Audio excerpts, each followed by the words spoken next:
Doctor Sachin Raj అత్యాధునిక world class physiotherapy treatment తో అన్ని రకాల నొప్పులకు శాశ్వత పరిష్కారం. తెలంగాణ ఎన్నికల ఫలితాలకు 2 రోజుల ముందు వచ్చి కాంగ్రెస్ పార్టీ తెలంగాణలో 64 నుంచి 67 స్థానాలు వస్తాయని చాలా గట్టిగా చెప్పారు.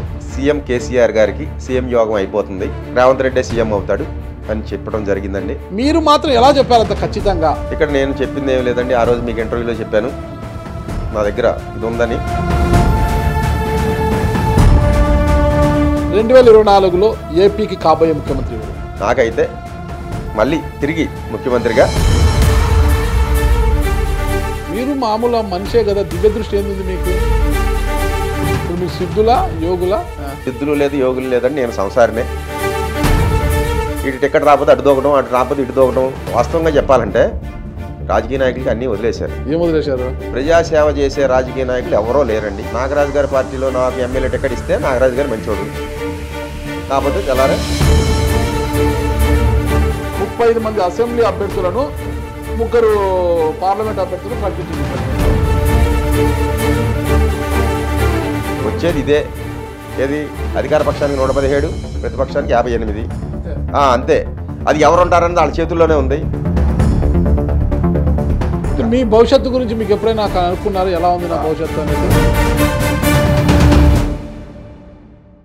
Hello, welcome to Suman TV. నేను మీ నాగరాజ్ బైర్శెట్టిని. 2023 నవంబర్లో తెలంగాణలో జరిగిన అసెంబ్లీ ఎన్నికల్లో అప్పటి అధికార బీఆర్ఎస్ పార్టీ తిరిగి అధికారాన్ని కైవసం చేసుకోబోతోందని మెజార్టీ ఆస్ట్రాలజర్, అంటే రాజకీయ జ్యోతిష్య పండితుల్లో మెజార్టీ సభ్యులందరూ కూడా బీఆర్ఎస్ వైపే మొగ్గు చూపారు. అయితే అందులో కొంతమంది, ఒకరిద్దరు మాత్రము లేదు, కాంగ్రెస్ పార్టీయే అధికారంలోకి రాబోతుంది, ఈసారి కాంగ్రెస్ పార్టీ అధికారాన్ని కైవసం చేసుకోబోతోందని కొంతమంది ఒకరిద్దరు చెప్పారు. ఆ ఒకరిద్దరిలో కూడా ముఖ్యమైన వారు ఏపీకి చెందిన జ్యోతిష శాస్త్ర పండితులు చిలుకూరు ఉదయ్ భాస్కర్ గారు. ఆయన ఒకటి చెప్పారన్నమాట, ఇక 2 రోజుల్లో ఫలితాలు వెలువడనుండగా తన జ్యోతిష శాస్త్రం అంటే మంత్రదాన్ని ప్రయోగించి ఒక అంశం చెప్పారు. కాంగ్రెస్ పార్టీకి 64 నుంచి 67 స్థానాలు రాబోతున్నాయని చాలా ఖచ్చితంగా చెప్పారు. అంటే ఆయన చెప్పిన మేరకు 64 స్థానాలు వచ్చాయి. అయితే ఎవరైతే బీఆర్ఎస్ అధికారంలోకి వస్తారు, ఎవరైతే మెజార్టీ జ్యోతిష శాస్త్ర పండితులు చెప్పారో, ఫలితాల తర్వాత వాళ్ళందరూ కూడా కంగు తినడము, సోషల్ మీడియాలో ట్రోల్ కావడము, నవ్వుల పాలు కావడం జరిగింది. వాళ్ళంతా ఇప్పుడు సైలెంట్ అయిపోయారు, ఏం చెప్పడము వీలు కావడం లేదు. అయితే ఏదైతే తెలంగాణలో కాంగ్రెస్ పార్టీకి 64 నుంచి 67 స్థానాలు వస్తాయని గట్టిగా చెప్పిన చిలుకూరు ఉదయ్ భాస్కర్ గారు మాత్రము ఈసారి మళ్ళా తెర మీదకి వచ్చారు. ఈసారి ఏపీలో ఏం జరగబోతోంది, ఇప్పటివరకు అధికార వైఎస్ఆర్ కాంగ్రెస్ పార్టీ తొలి విడతగా విడుదల చేసిన ఎమ్మెల్యే జాబితా 35 మందిలో ఎంతమంది గెలవబోతున్నారు, వాళ్ళ మెజార్టీలు ఏంటి అనేది కూడా ఖచ్చితంగా చెప్తానంటున్నారు. చూద్దాం మరి ఆయన చెప్పినది తూచా తప్పకుండా జరుగుతుందా, ఆయన ఏపీ ఎన్నికల ఫలితాల తర్వాత ట్రోలింగ్కి గురవుతారా, దానికి సిద్ధంగా ఉన్నారా, ట్రోలింగ్కి గురి కావడానికి కూడా సిద్ధంగా ఉన్నారా అన్నది కూడా ఇంటర్వ్యూలో తెలుసుకుంటాం. నమస్తే గురుగారు. నమస్తే అండి. బాగున్నారా? బాగానే ఉన్నా. అంటే తెలంగాణ ఎన్నికల ఫలితాలకు 2 రోజుల ముందు వచ్చి కాంగ్రెస్ పార్టీ తెలంగాణలో 64 నుంచి 67 స్థానాలు వస్తాయని చాలా గట్టిగా చెప్పారు. అవును. అసలు ఊహించి చెప్పారా? నిజం మీ మంత్రదండం చెప్పిందంట?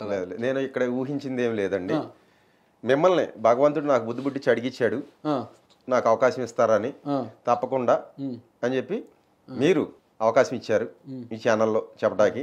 ఇదే టైంలో కూర్చుని రేపు సాయంకాలానికి సీఎం కేసీఆర్ గారికి సీఎం యోగం అయిపోతుంది, 9వ తారీఖుకి రేవంత్ రెడ్డి సీఎం అవుతాడు అని చెప్పడం జరిగిందండి. ఇదే మన ఛానల్లో. సో అదే జరిగింది.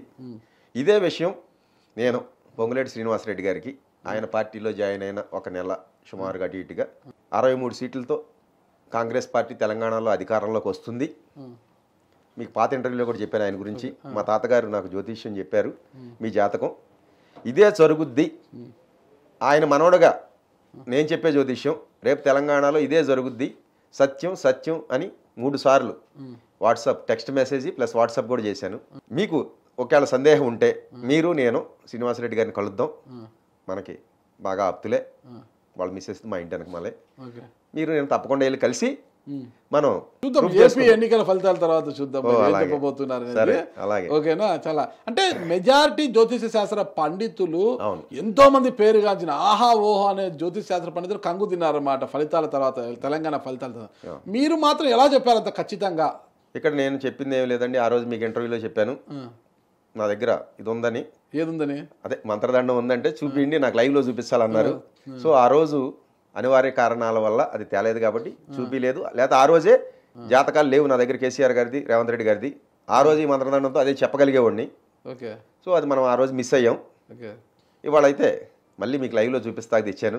మాంత్రికుని చేతిలో మామూలుగా ఎముక ఉంటుందన్నమాట, పురత కూడా ఎముక, మీతో మాత్రం మంత్రదండం ఉందన్నమాట. ఇది సైన్స్, లైక్ మంత్రదండం అనేది సైన్స్ అండి.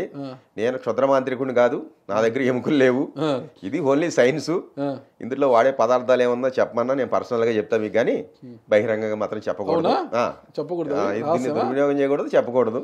ఓకే అండి, సరే చూద్దాం. మీరు చెప్పేది త్వరలో ఏపీలో జరగనున్న ఎన్నికల్లో, మొత్తం సార్వత్రిక ఎన్నికల్లో ఫలితాలు ఎలా ఉండబోతున్నాయి అనేది మనం చూద్దాం.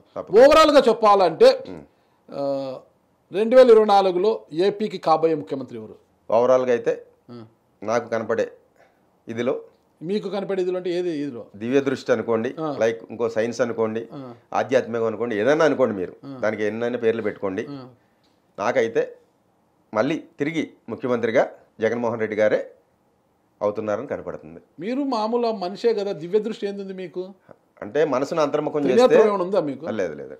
ప్రతి వ్యక్తిలో కూడా మూలాధారం నుంచి స్వాధిష్టానం, మణిపూరకం, అనాహతం, విశుద్ధం, ఆజ్ఞ, సహస్రారం అని షట్చక్రాలు, పైన ఉంది 7వ చక్రం సహస్రారం అని చెప్పి ఉంది. ఈ కుండలిని జాగృతి అయితే, యాక్టివేట్ అయితే మానవుడికి సిద్ధులు వస్తాయి అని చెప్పి రాసి ఉందండి గ్రంథాల్లో. ఒక 20 ఏళ్ల క్రితం నేను సాధన చేస్తే నాకు కుండలిని యాక్టివేట్ అయ్యి సిద్ధులు కనపడుతుంటే మా తాతగారు చెప్పింది గుర్తొచ్చి, ఇలాంటి సిద్ధులు వస్తాయి నాన్న సాధన చేసేటప్పుడు, ఈ సిద్ధులు వచ్చాక అవి గోడమే కూర్చుని సాధకుండా పతనం చేద్దామని చెప్పి రెడీగా కూర్చుంటాయి. వాటిని మాయలో పడితే సంకనాగిపోతారు. భారత భాగవత రామాయణాల్లో ఎంతోమంది ఋషులు కింద పడిపోయిన వాళ్ళు నేను చూపిస్తా. ఉదాహరణకి విశ్వామిత్రుడు బ్రహ్మర్షి అయ్యాడు కదా, ఏమైపోయాడు? మేనకం తగులుకుని సంకనాగిపోయాడు. అలాగా ముందు మాయని చేయించు, తర్వాత సిద్ధుల జోలికి వెళ్దిరిగాని అన్నారు. సరే, ఆయన చెప్పింది నేను ఆయన ఎటగా డిసప్పాయింట్ చేస్తుంటాడని ఒకసారి తీవ్రమైన సాధనలో 20 ఏళ్ల క్రితం ఇదే హైదరాబాద్లో ఉన్నప్పుడు నేను తీవ్రమైన సాధన చేశాను. చేస్తే నాకు జాగృతి అయ్యి కనపడతాం మొదలెట్టిని. సో కనపడతాం మొదలెట్టాక నేను ఇది మంచి పద్ధతి కాదు, ఇది వచ్చిన కాడి నుంచి చుట్టూ మాఫియా గ్యాంగ్ తయారవుద్ది, మనని రాంగ్ ట్రాక్ పట్టిస్తారని మా తాతగారు చెప్పింది. ప్లస్ నేను రాజయోగంలో సంసారంలో ఉన్నాను కాబట్టి దీనికి ఇబ్బంది వస్తాయి అని చెప్పారండి ఆయన. నిలుపుకోవడం చాలా కష్టం నాన్న అని. సో దానివల్ల నేను మానేశాను. ఇది జరిగింది. సరే, కాలాంతరంలో 2009లో ఇప్పుడు మీరు సిద్ధులా యోగులా? సిద్ధులు లేదు, యోగులు లేదండి. నేను సంసారినే. నాకు భార్య ఉంది, ఒక పిల్లోడు ఉన్నాడు. నేను గృహస్థ ధర్మంలో ఉన్నా. మా తాతగారు చెప్పినట్టు వల్ల మీకు తెలంగాణ ఎలక్షన్లో ఎందుకు ఫెయిల్ అయ్యారు మీ ఆస్ట్రాలజర్స్ అన్నారు కదా మీరు, వీళ్ళందరూ కేవలం మాయలో ఉండే ఫెయిల్ అయ్యారండి. ఈ మాయ దాటితే మీకు చెప్తున్నానండి, ఈ మాయ దాటితాక ఏమాత్రం ప్రయత్నించినా, వీళ్ళు కమర్షియల్ కాకపోయినా, నాగరాజు గారు ఇలాంటి వచ్చిన వాళ్ళని మోసం చేయకపోయినా, నీతి నిజాయితీగా ధర్మంగా జీవిస్తే 100% వాళ్ళు సక్సెస్ అవుతారు. అందుట్లో నేను ఎంతో కొంత జీవిస్తున్నాను కాబట్టి నేను సక్సెస్ అయ్యాను అనుకుంటున్నానండి. ఒక్కసారికే సక్సెస్ ఎన్నికల్లో చూద్దాం అంటున్నారు కదా, పక్క మళ్ళా ట్రోల్ అవుతారు. జగన్మోహన్ రెడ్డి గారు ముఖ్యమంత్రి అవుతారు అంటున్నారు. ఇప్పుడున్న పరిస్థితుల్లో చాలా సంక్లిష్టంగా ఉంది. అభ్యర్థులు అటు ఇటు మారుస్తున్నారు. గందరగోళంగా ఉంది ఆ పరిస్థితి. చాలా మంది పార్టీకి రాజీనామా చేసి తెలుగుదేశంలోకి, జనసేనలోకి వెళ్ళిపోతున్నారు. అవునండి. ఇప్పుడు ఇక్కడ టికెట్ రాలేదు, నాగరాజు గారు వేరే పార్టీలోకి వెళ్తారు. నాకు టికెట్ ఇవ్వలేదు చంద్రబాబు గారు, నేను వైసీపీలోకి వెళ్తాను. నిన్న మొన్న కేసీఆర్ నాని గారు చేసింది ఏంటి అదే కదండి.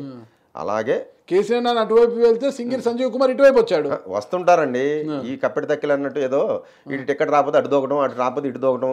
ఇంకేళ్ళకి మీకు వాస్తవంగా చెప్పాలంటే రాజకీయ నాయకులకి అన్నీ వదిలేశారు.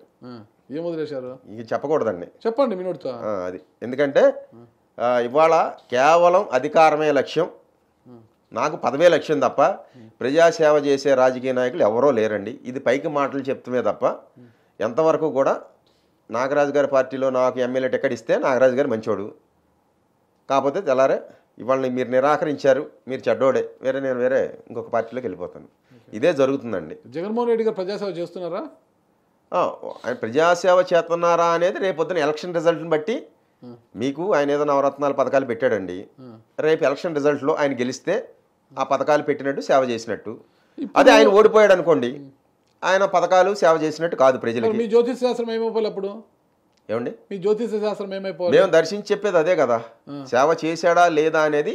మేము వెళ్ళి విలేజెస్లో జిల్లాల్లో సర్వే చేయక్కర లేకుండా కేవలం మీ స్టూడియోలో కూర్చునో లేకపోతే ఒక ఇంటి దగ్గర కూర్చుని మనోనేత్రాన్ని తెరిచి దర్శించగలిగి గాలి ఎటు తోలుతుంది, ఎవరికి ఎంత పర్సంటేజ్ ఆఫ్ ఓట్లు షేర్ వచ్చి ఎవరు ఎంతమంది గెలవరని చెప్పేదే ఇదండి.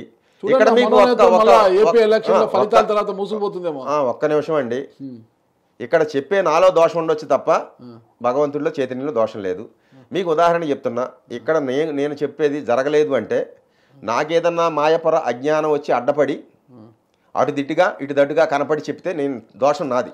ఇప్పుడు నేను మీకు పాత ఇంటర్వ్యూలో చెప్పానండి, 117 సీట్లతో జగన్మోహన్ రెడ్డి గారు సీఎం అవుతున్నారు, అది పొత్తులో వస్తే, పొత్తు లేకపోతే 132 అని చెప్పాను.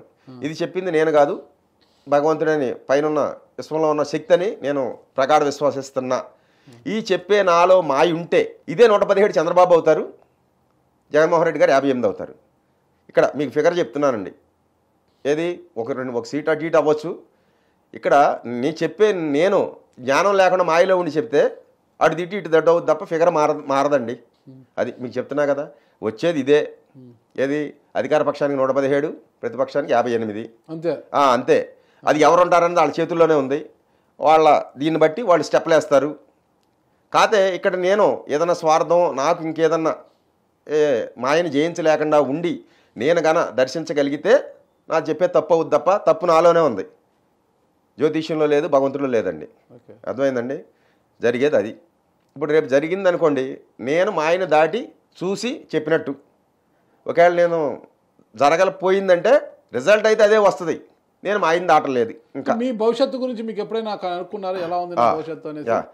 లాటరీ ఏమైనా తగులుతుందా లేదా నాకు అనేసి కనుక్కున్నానండి. లాటరీ తగులుద్ది నాకు, ఈ మే నెలలో నాకు లాటరీ తగులుద్ది. ఆ లాటరీ ఎంత తగులుద్ది అనేది కూడా నేను మీకు పర్సనల్గా చెప్తా, ఇక్కడ జనం చెప్పకూడదు. లాటరీ తగులుద్ది, ఇది కన్ఫర్మ్ 100%. మీరు మంచి క్వశ్చన్ వేశారు, లాటరీ ఎంత తగులుద్దని. నా లాటరీలో మీకు షేర్ ఇస్తా. నాకు వద్దండి, మీరు బాగుంటే చాలు. అదే ఇక్కడ భగవంతుడు బలికిచ్చాడు. ఇప్పుడు ఈ క్వశ్చన్ ఏమి ఇచ్చింది భగవంతుడు, మీకు లాటరీ తగులుద్ది అన్నారు కదా, నాకు లాటరీ తగిలితే మీకు షేర్ ఇస్తా. తగిలితే మీ మనోనేత్రం చెప్పడం లేదా? చెప్తుందండి. ఇక్కడ మీకు పలికిచ్చేది కూడా, మీకు షేర్ ఇమ్మని చెప్పేది కూడా ఆయనే. ఒకసారి గోవాకు వెళ్ళండి, కసినోలో మంచి డబ్బులు సంపాదించాడు. అయ్యి అడిగారండు నాగరాజు గారు, ఆస్ట్రేలియా నుంచి ఫోన్ చేసి, ఇప్పుడు గురువు గారు క్యాసినోలో ఉన్నా ఏం వస్తుంది చెప్పండి, దాని మీద వేస్తా అన్నాడు ఒకడు.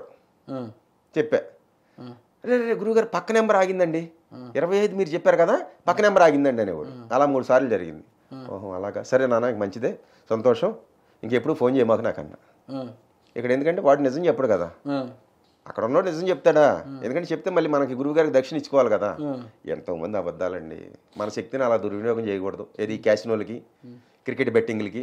ఎంతమంది క్రికెట్ బెట్టింగ్లు కూడా అడిగారు నన్ను, ఏది గెలుస్తుంది చెప్పమని. మనం మా సిద్ధాంతాలు చెప్పినట్టు చెప్తే నేను ఫెయిల్ అయ్యేవాడిని. మనకెందుకని 2009లోనే.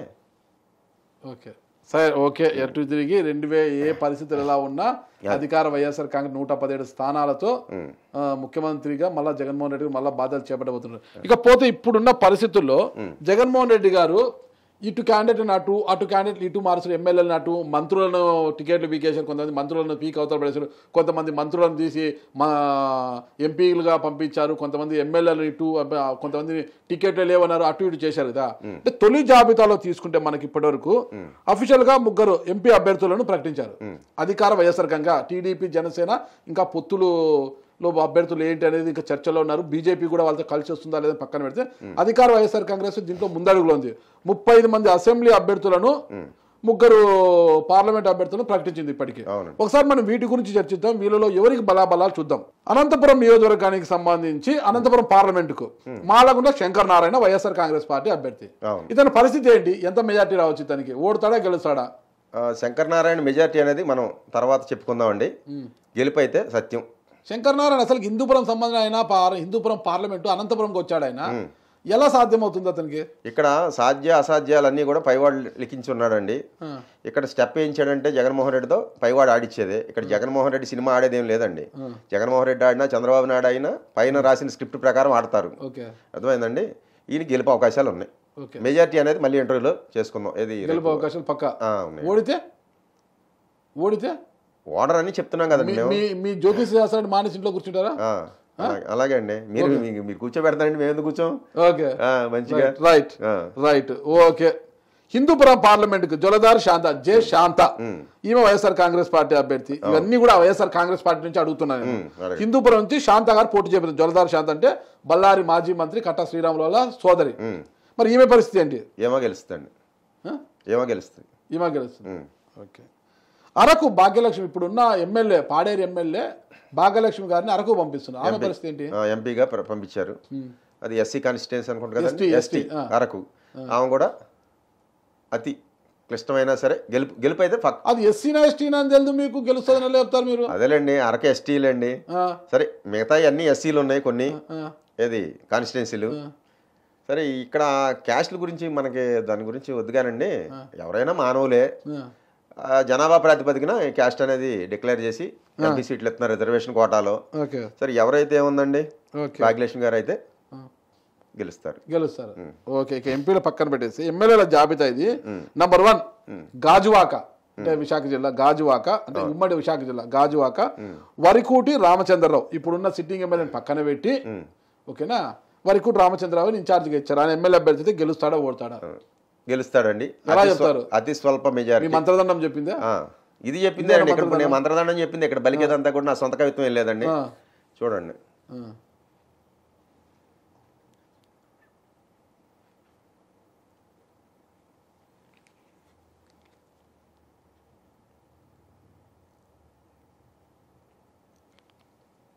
అంతేనండి. 2000 లోపు, 1000 పైన 2000 లోపు గెలుస్తాడు రాజాకులో.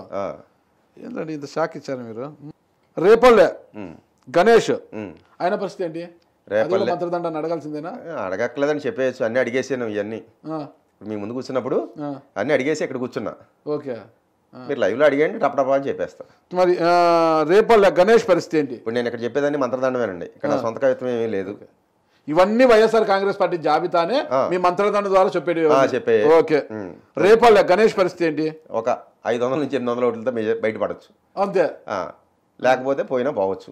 అదే ఇక్కడ మీకు ఫైనల్ సాయిప్రసాద్ ఉన్నాడండి అక్కడ. అనగాని సాయిప్రసాద్ రెడ్డి అనుకుంటా అక్కడ టీడీపీ బలమైన నాయకుడు. సరేలేండి, ఏ బలమైనా సరే. నేను చెప్పేది అయితే చెప్తున్నాను. ఈ ఆటేపు ఎవరన్నా ఉండండి. ఫైనల్ గా మళ్ళీ క్యాండిడేట్లు, ఇప్పుడున్న క్యాండిడేట్లు ఉండొచ్చు, మారొచ్చు.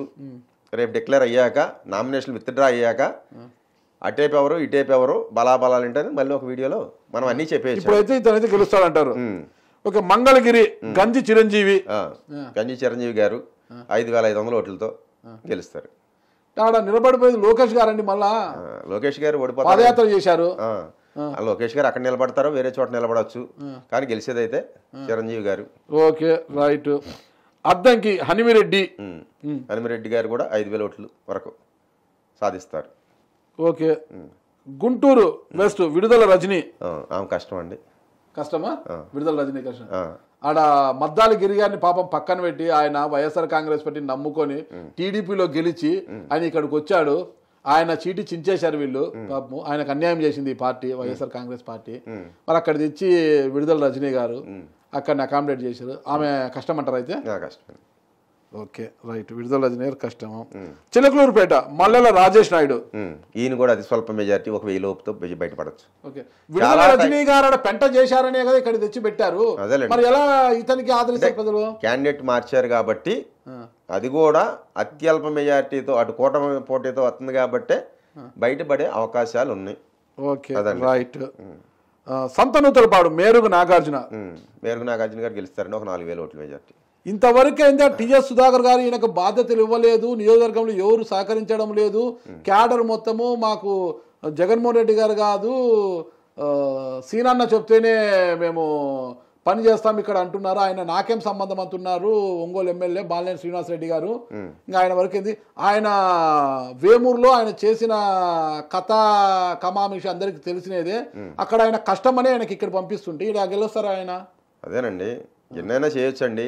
ఇప్పుడు చేయబట్టే కదా మా చింతలపూడి కాన్స్టిట్యున్సీ ఎమ్మెల్యే ఉన్నాడు. ఎవరు? ఐఆర్ఎస్ ఉన్నమట్ల ఎలీజా పీకి పక్కన దొబ్బారండి. ఆయన చేసిన రాజకీయ ఇది వైసీపీలోనే 2 బ్యాచ్లుగా చేసి నడిచిందండి రాజకీయం, అందుకే పక్కన పెట్టారు. రైట్. అయితే మేరుగు నాగార్జున గెలుస్తాడంటున్నారు.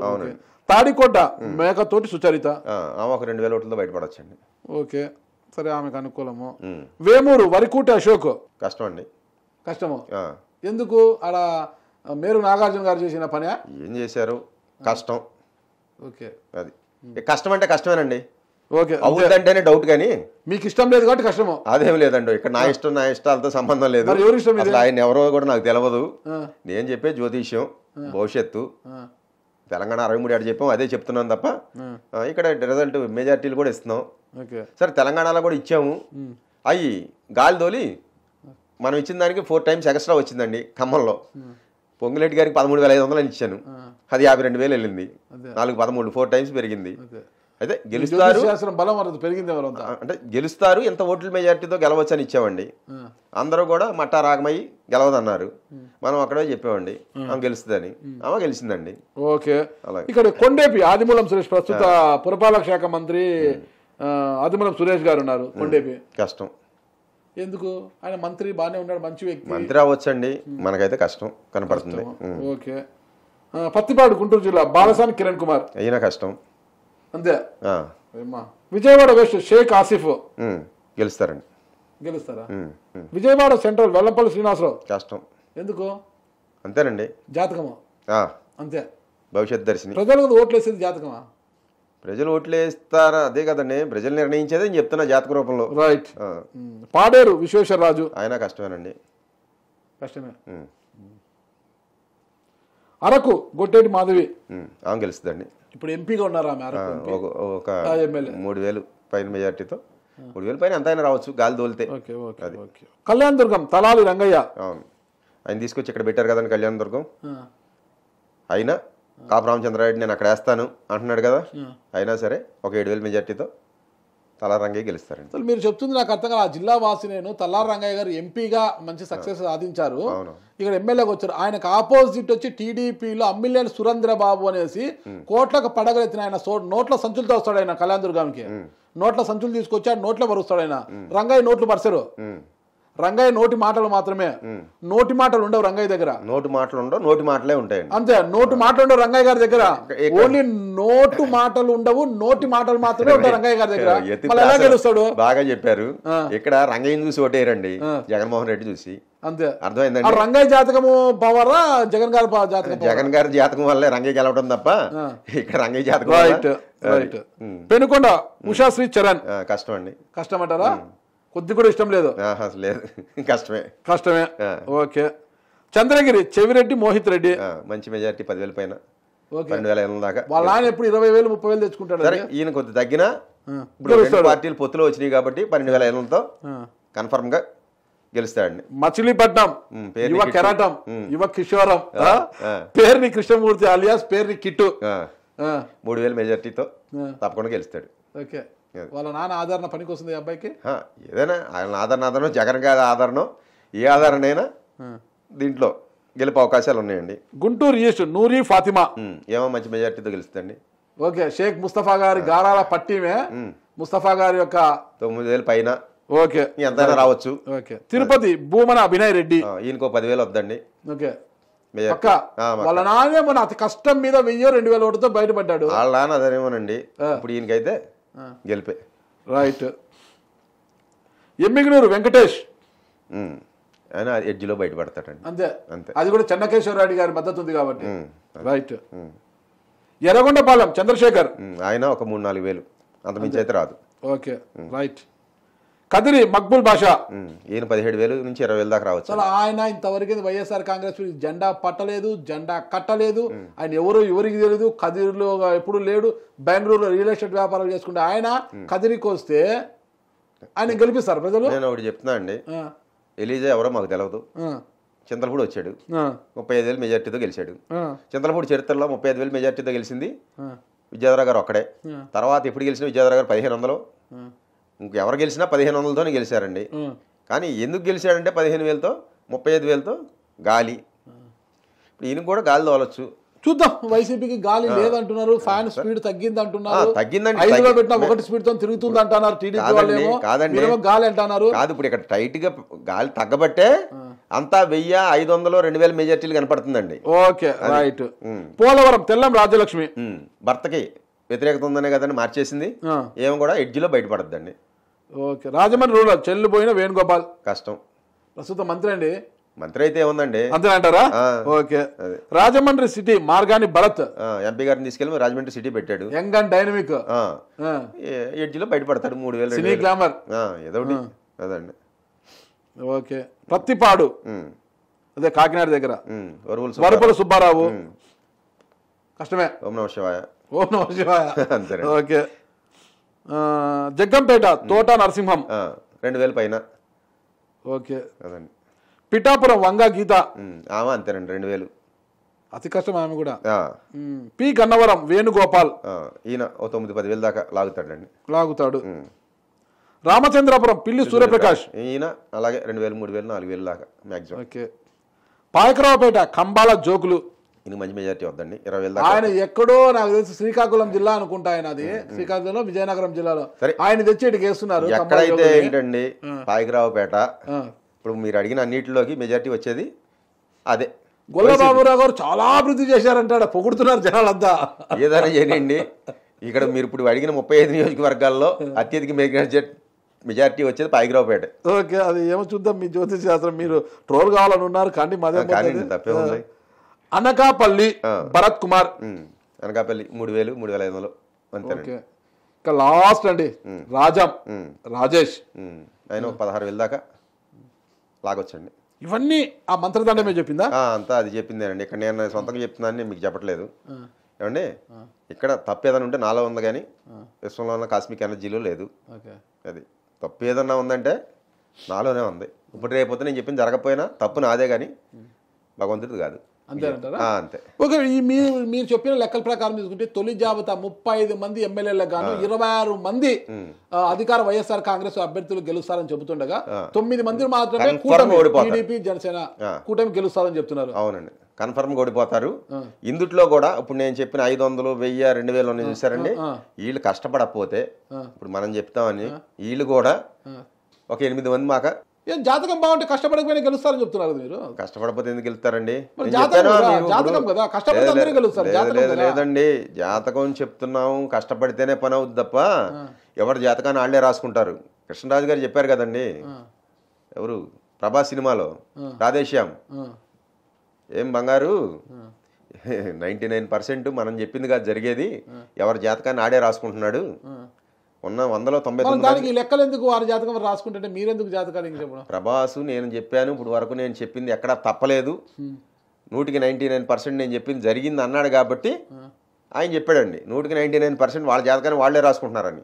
ఇది నీ అనుభవంలో కూడా మీకు చెప్పేది ఏంటంటేనండి, నేను చెప్పింది జరిగిద్ది, జరిగినా సరే వాళ్ళ జాతకాన్ని వాళ్లే రాసుకుంటున్నారు. ఇప్పుడు ఉదాహరణకి ఒక వ్యక్తికి నువ్వు పోటీ చేయొద్దు, నువ్వు ఓడిపోతావని చెప్పానండి, కానీ నేను ఎన్నో నువ్వు చెప్పేది ఏంటి నేను వినేదేంటి అని వెళ్ళాడు, ఓడిపోయాడు. ఇక్కడ నేను ముందు చెప్పిన ఉపయోగం ఏముందండి? వాడి జాతకాన్ని వాడే రాసుకున్నాడు కదా, అంతేనండి జరిగేది. ఇప్పుడు ఈ ఈ 500, 1000 మెజార్టీలు 2000లో ఉన్నోళ్ళు ఒక 7-8 మంది కష్టపడకపోతే సినిమా ఇటు బయగి సినిమా హిట్ రివర్స్ అయ్యి ఒక 17-18 35లో 17-18 వైసీపీకి వస్తాయి, 17-18 కూటమికి వస్తాయి. ఓవరాల్గా అయితే వైసీపీ అధికారంలోకి వస్తుంది, జగన్మోహన్ రెడ్డి గారు సీఎం అవుతారు. ఒక లాస్ట్ పాయింట్ అండి, టీటీడీఓ ధర్మారెడ్డి గారు ఆయన రాజకీయ అరంగేట్రం చేయాలని చాలా ప్రయత్నాలు చేస్తున్నారంట. ఎంపీగా బరిలోకి దిగాలి, నంద్యాల ఎంపీగా బరిలోకి దిగాలి, అప్పుడు కాదు ఇప్పుడు అనేసి. మరి ఆయనకు టికెట్ వచ్చే అవకాశం ఉందంటారా? ఆయన జాతకం ఉందా మీ దగ్గర? జాతకం ఉంది, నేను చూసానండి, కానీ టికెట్ తెచ్చుకుంటే గెలుస్తారు. టికెట్ తెచ్చుకోవడం అనేది ఆయన చేతిలోనూ జగన్మోహన్ రెడ్డి గారి చేతిలో ఉంది. వస్తుందా రాదా నేనేం చెప్పగలనండి. తెచ్చుకుంటే మాత్రం గెలుస్తారు నంద్యాల ఎంపీగా. ఆయన పబ్లిక్ లోనే లేరు కదా, ఆయన ఉన్న వ్యక్తి ఇప్పుడు వచ్చి పబ్లిక్ లేకపోయినా ఎక్కడున్నా సరే టికెట్ తెచ్చుకుంటే గెలుస్తారండి. అది పోయిన ఎలక్షన్లో 3 లక్షల పైన ఎంపీ మెజార్టీ వచ్చింది. సరే ఎంత వ్యతిరేకత గవర్నమెంట్ ఉన్నా సరే టికెట్ తెచ్చుకుంటే మాత్రం కన్ఫర్మ్ గెలుపు ఎంపీగా. సరే, ఓవరాల్గా ఇవన్నీ జరగకపోతే 2024 ఎన్నికలు ఇవి జరగకపోతే మరి ఏం చేస్తారు మీరు? ఏది మీరు ఏం చేయమంటే అది చేద్దాం. ఇంకా చాలా ఉన్నాయండి. సభకు నమస్కారం అని వెళ్ళిపోతారా? జ్యోతిష శాస్త్రాన్ని మీ మంత్రదండాన్ని పక్కన పెట్టి అలాగే అంతేనా? ఓకే, ఇదే మాట. వేణుస్వామి, ఆ జీవీఎల్ఎన్, ఇంకెవరో మన తణుకు దగ్గర ఉన్న ఆయన ఒక స్వామి, ఇంకా మొన్న ఒక 6-7 మందిని ట్రోల్ చేశారు కదండి, అందులో నన్ను కూడా యాడ్ చేయండి. అంతేనా? ఇప్పుడు వీళ్ళు కూడా అదే చెప్తున్నారు, జీవీఎల్ఎన్ 107 సీట్లతో వస్తాడని. నేను 117 చెప్పాను. కళానిధి రాంబాబు 105 నుంచి 110 సీట్లతో గెలుస్తాడు జగన్ అని చెప్పాడండి. వేణుస్వామి అయితే అసలు జగన్మోహన్ రెడ్డి 2024 కాదు 29 కూడా ఆయనే అని చెప్పాడండి. ఇప్పుడు నేను కూడా చెప్పొచ్చు. ఇప్పుడు ఇక్కడ చెప్పినట్టే మా జ్యోతిష్యులందరూ కూడా అక్కడ కూడా అదే చెప్తున్నారు, ఏది జగనే అని. అందుట్లో నేను ఒకడిని. ఇక్కడైతే వేరే వ్యతిరేకంగా చెప్పా, కానీ అక్కడ చెప్పే బ్యాచ్లో నేను కూడా ఉన్నానండి, ఆ గుంపులో గోవిందంలాగా. సరే, అందరూ తలాకు తోచినంతగా చెప్తున్నారు. మనమైతే 117 అని చెప్పామండి. మీ ఇంటర్వ్యూయే మీ ముందే కూర్చుని చెప్పానండి. మళ్ళీ ఒకసారి చెప్తున్నారు, చూద్దాం ఫైనల్ గా ఏం జరుగుతుంది. ఇప్పుడు రేపొద్దున జరగకపోతే వాళ్ళతో పాటు ట్రోల్ అయ్యే బాధితుల్లో నేను కూడా చేరతాను. చూద్దాం. మరి ఇంత ఖచ్చితంగా చెప్తున్నారు, అంతే. ట్రోల్ కావడానికి సిద్ధంగా ఉన్నారట. మరి మన ఉదయ్ భాస్కర్ గారు, చిలుకూరు ఉదయ్ భాస్కర్ గారు చెప్పిన మేరకు ఎంతవరకు సక్సెస్ సాధిస్తారు ఏంటన్నది చూడాలి, తెలుసుకోవాలంటే. ఇంకా మిగిలింది 35 మంది, వచ్చింది 175 మంది, 35 మంది అంటే ఇంకా 140 మంది జాబితా రావాలి. ఆ 140 మంది జాబితా వచ్చిన తర్వాత ఎవరి పరిస్థితి ఏంది, ఎట్లా ఉంది అనేది మళ్ళీ మనం తెలుసుకోవాలి. మళ్ళొకసారి ఇంటర్వ్యూలో మరిన్ని వివరాలు మనం తెలుసుకుంటాం. అయితే ఓవరాల్గా ఎవరు వచ్చినా జగన్మోహన్ రెడ్డి సీఎం అవుతారన్నారు కదా ఆయన, కాకపోతే ఏంటి పరిస్థితి అన్నది ఆ రోజు మనం ఆలోచిద్దాము. ఆయన ఏ నిర్ణయం తీసుకుంటూ ఆలోచిద్దాం. ఓకేనా? అంతవరకు వేచి ఉండండి. అయితే ఇంకా 2-3 జాబితాలు వచ్చేటి ఉన్నాయి. అధికార వైఎస్ఆర్ కాంగ్రెస్ పార్టీ, ప్రతిపక్ష పార్టీ కూడా వచ్చిన తర్వాత ఇదే చిలుకూరు ఉదయ్ భాస్కర్ గారితో ఎవరి బలాబలాలు ఎలా ఉన్నాయో కూడా తెలుసుకునే ప్రయత్నం చేద్దాం. అంతవరకు వేచి ఉండండి. థ్యాంక్ యూ అండి.